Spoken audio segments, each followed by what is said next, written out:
Hello guys, in this video I will introduce you to DBMS. Before talking about DBMS, let us understand some basic concepts. So what's data? Data is a collection of unprocessed and unorganized facts or values. There are many types of data that we collect, such as text, numbers, images, videos and dates.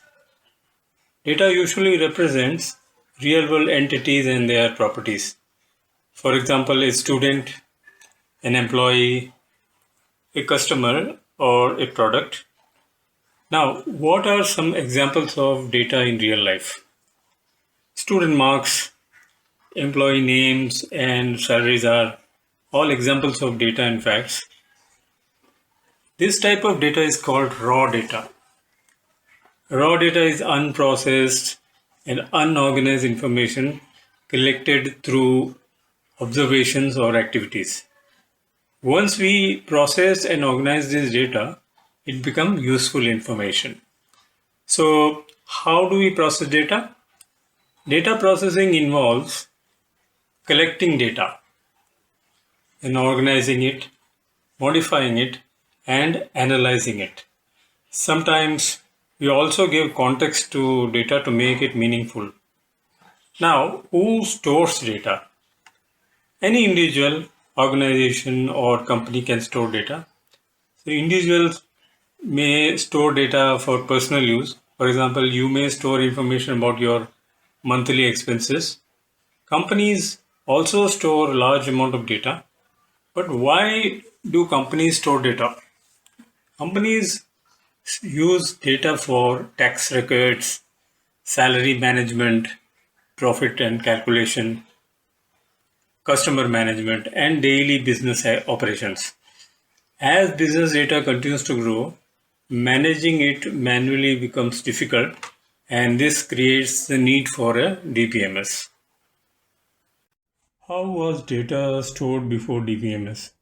Before DBMS, data was stored using the traditional file system approach. So, how was data practically stored in a computer? Data was stored in separate files managed by operating system.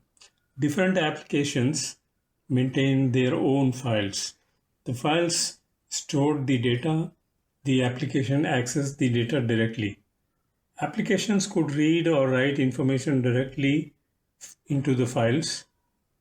The operating system was responsible for managing these files. Now, what is the key difference between DBMS and the file system approach? The main difference is that DBMS provides a centralized system for managing data. In the file system approach, there is no centralized system. Each department or application maintain its own separate files. This creates many problems. So problems with file system approach is, first one is data redundancy. The same information may be copied into multiple files because different applications maintain separate files. This creates duplicate data and cause redundancy. For example, employee records may exist in HR files, finance files, or attendance files. And now we talk about data inconsistency. Since the same data exists in multiple files, one file may contain updated information while another may still contain the old data. For example, an employee's salary may be updated in the finance file but not in the HR file. And this creates data inconsistency. Difficult data access. Searching and retrieving data is difficult in a file system. Users may need to manually search files or write special programs to access data. For example, all employees whose salary is greater than 20,000 becomes difficult. And data isolation. In traditional file system, data is stored in separate files and formats.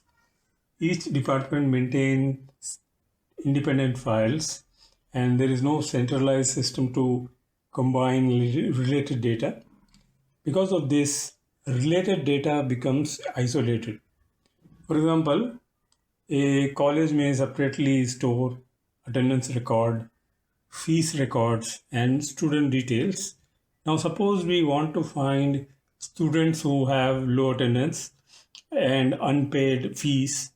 Combining these information becomes difficult because the data is isolated in separate files. Security problems. Traditional file systems mainly depend on operating system permissions for security. Unauthorized access or modifications of file may still occur, and this is a huge problem. Backup and recovery problems. File systems do not provide proper backup and recovery mechanism. If a file is deleted or corrupted, recovering data becomes difficult. And lastly, program data dependence. Programs are tightly connected to file structures. If the file format changes, the application program may also need modifications, and this is called program data dependence. Concurrent access problems. Multiple users accessing the same data at the same time may create conflicts. For example, two employees trying to update the same customer information simultaneously may overwrite each other's change. And DBMS was developed to solve these problems of the traditional file system approach. The full form of DBMS is Database Management System. DBMS is a software used to manage database. It acts as an intermediary between users and the database. When a user requests data, the DBMS retrieves, updates, and manages the data efficiently. So what is the database? A database is an organized collection of related data that is stored and managed by a DBMS. The data is organized so that it can be easily accessed, updated, or retrieved whenever required. It is important to note that a database is not the same as DBMS. A database is a part of DBMS environment, while the database management system, the DBMS, is the software that manages the database. So why we need a database management system, the DBMS? Before DBMS, the file system approach was used to store data. However, the file system suffered from several problems such as data redundancy, data inconsistency, and weak security. These limitations created the need for a database management system, DBMS.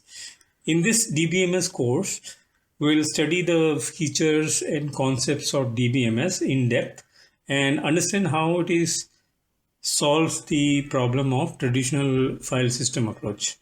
What are the main components of a DBMS environment? Database. A database is an organized collection of related data. For example, a banking database may store customer information, account details, transactions, and loan records. This data is usually organized into tables consisting of rows and columns. 2. DBMS software. The DBMS software that manages the database. It provides features to store data, retrieve data, update data, secure data, and manage users.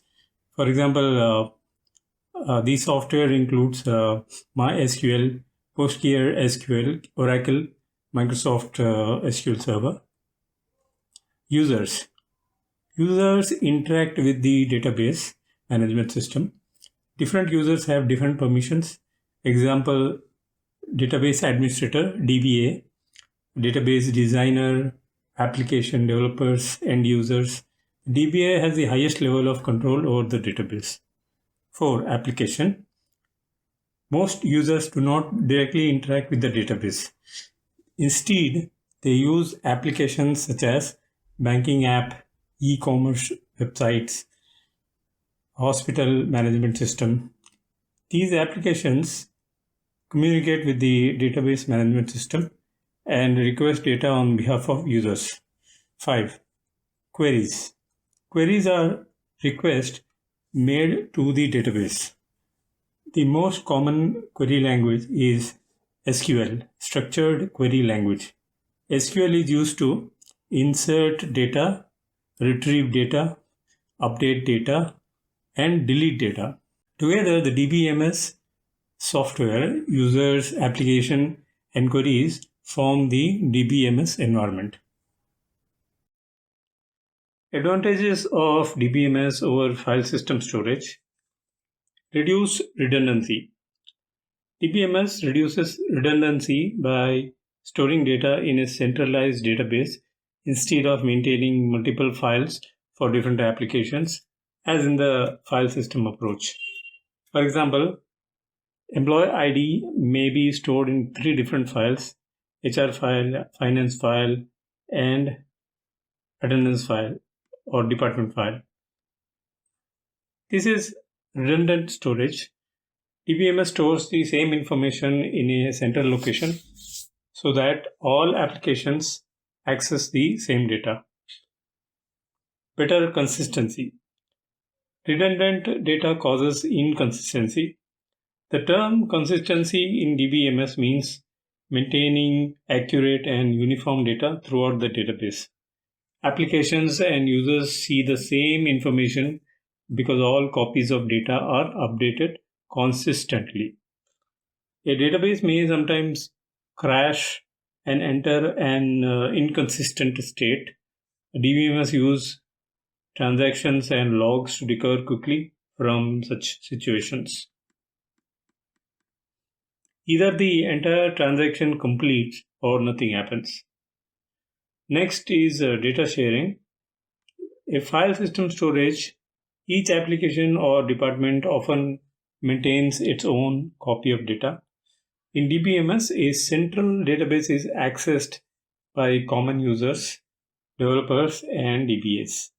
For example, the HR department can access employee details. Finance department can access salary details. Attendance systems can access attendance data. And all of them uses the same database for different tasks. Now, security features. DBMS provides several security features. Number 1 is authentication. Authentication verifies the identity of a user through a username and password. Authorization. Authorization defines what resource a user can access. For example, a DBA has full access to the database. Role-based access control. So access permissions are determined by the role assigned to the user. For example, managers have different permissions than employees. DBA have different permissions than common users. And next one is data protection. Sensitive information can be protected using the encryption technology. For example, passwords, credit card information, personal data are often stored in encrypted form. Backup and recovery. Backup and recovery helps protect data from hardware failure, system crash, software bugs, power failures. A backup is a copy of data stored separately from the main database. If the main database becomes unavailable, the backup can be used to restore the data. For example, let's say a bank may create a backup every day. If a server fails tomorrow, the bank can restore the database using the backup. The process of restoring the database to a consistent state is called recovery. Next is concurrency. Concurrency occurs when multiple users access the database simultaneously. So DBMS allows many users to access and work with the database at the same time. In traditional systems, concurrent access could create conflicts. So DBMS manages concurrent access efficiently and helps prevent such conflicts. And the next benefit is faster retrieval of data. DBMS retrieves data faster than traditional file systems. One reason is indexing. Indexes help locate data quickly, especially when the database contains a large amount of information. So SQL queries can search database tables efficiently and retrieve the required information much faster than manual file searches. Where do we use DBMS in real life? DBMS is used to maintain databases for all kinds of applications. Some real life examples are banking system. In a bank, you create an account and perform banking transactions such as deposits and withdrawals. The bank maintains your account balance and transaction history is in a database. Using a bank web app, you can log in and check your balance, transfer money, deposit money, and update account details such as your phone number or email address. All of these information is managed using a DBMS. Our second one is a railway reservation system. The railway reservation system maintains a huge database of trains, routes, schedule, and booking. Passenger can search for trains, book tickets, make online payments, cancel tickets, and receive refunds. When ticket is booked, the passenger information and seat allocation are updated in the database. College management system. A college or university maintains information about students, teachers, administrators, and staff.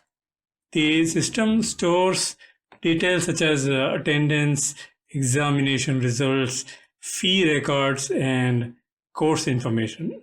All of these data is stored and managed by a DBMS. E-commerce websites. E-commerce websites such as Amazon maintain database of products, prices, inventory, customers, and orders. After a purchase, customer information such as delivery address, phone number, and email address is stored in the database. Social media platforms. Social media platforms such as Instagram and Facebook use large database systems. These platforms store user profiles, post images, videos, comments, and messages. They also maintain account information such as names, email addresses, and contact details. Without DBMS, managing billions of records would be extremely difficult. So, conclusion, we use DBMS whenever we need to store, manage, update, and retrieve large amount of data efficiently. Banking systems, railway reservations, colleges, e-commerce websites, and social media platforms are just some common examples where DBMS plays a very important role. What are the different types of DBMS available? There are several types of DBMS. These types are based on how data is organized and represented inside the database. So the first one is hierarchical database management system. In a hierarchical database management system, data is organized in a tree-like structure. Each parent record can have one or more child records. And this model represents one-to-many relationship naturally. Then network database management system. In a network database management system, data is organized in a graph-like structure. Unlike a hierarchical model, a record can be connected to multiple records. And this makes the model more flexible than the hierarchical model. The relational model or database management system. The relational DBMS is the most widely used database model today. In this model, data is stored in a table consisting of rows and columns. The relational model provides a flexible way to store and manage data. It uses SQL, or you can call structured query language, to communicate with the database. Examples include MySQL, PostgreSQL, Oracle, SQL Server, NoSQL DBMS. NoSQL DBMS are designed to handle data that may not fit well into the traditional tables. Depending on the database, data may be stored as documents, key value pairs, graphs, and other specialized formats. These databases are commonly used in modern web and large-scale applications. These are some well-known database models. However, in this course, we primarily focus on relational database management system because it is the most widely used database system and forms the foundation of most DBMS concepts. What are some popular DBMS software? MySQL. MySQL is a relational database management system owned by Oracle Corporation. It is considered lightweight compared to enterprise database systems such as Oracle Database and Microsoft SQL Server. MySQL is widely used for web applications. It is easy to install, easy to learn, requires fewer system resources, and is suitable for web development. Despite being lightweight, it can still manage millions of records and support high traffic production systems. If students want to practice SQL, the MySQL Community Edition is a good choice. Oracle Database. Oracle Database is a commercial database system developed by Oracle Corporation. It is commonly used for large organizations to store and manage large amount of business data. Oracle Database is known for scalability, security, reliability, and enterprise-level features. PostgreSQL. PostgreSQL is a powerful open-source relational database management system. Like MySQL, it stores data in tables consisting of rows and columns. It uses SQL to communicate with the database. PostgreSQL is known for being reliable, feature-rich, and capable of handling complex queries and a large amount of data. Next is MongoDB. MongoDB is a NoSQL database that stores data in the form of documents rather than the traditional tables. Unlike MySQL and PostgreSQL, MongoDB does not require a fixed table structure. Documents are stored inside a collection, which are similar to tables in relational databases. MongoDB is commonly used in modern web and mobile applications. SQL Server. Microsoft SQL Server is a relational database management system developed by Microsoft. It is widely used by businesses and large organizations to store and manage data. In production environment, SQL Server is often deployed on dedicated database servers to improve performance, security, and reliability. So my conclusion, you may notice that except for MongoDB, most of the database systems discussed here are relational database management systems. They store and manage data in the form of tables consisting of rows and columns and use SQL to communicate with the database. So in this course, our primary focus will be on relational database management system.